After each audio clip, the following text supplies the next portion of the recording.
It's Danielle Walker from Against All Grain. I am here today to troubleshoot a couple of recipes from my cookbook Against All Grain that I sometimes hear some problems with. So the first is the banana bread.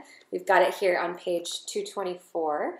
Majority of you have rave reviews about this, but there are a few things that can go wrong. So I wanted to address those really quickly for you.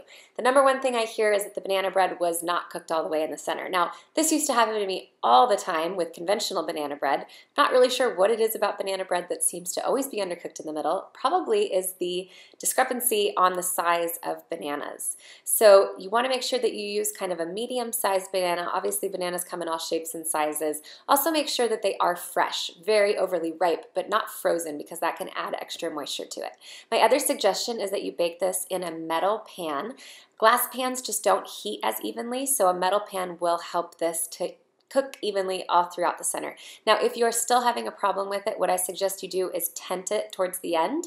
Cover it so that the middle can continue baking, but the bottom and the top don't burn. You could also turn your oven down just a couple of degrees to finish off that baking. Now, the second one is the pumpkin muffins. Everybody loves the flavor, but the one thing that I do hear sometimes is that they were a little bit lumpy and don't look as pretty as they did in the picture. They will taste the same no matter what, but here are the number one problems with this recipe. So there's your pumpkin muffins. I do chocolate chips on them, of course. That is page 228. Now, the few things that can cause these to be lumpy before you put them in, which will make them bake lumpy, is that your maple syrup is cold or your eggs are cold. And if both of those things are cold and not at room temperature, then it's going to solidify the coconut oil when you start mixing it.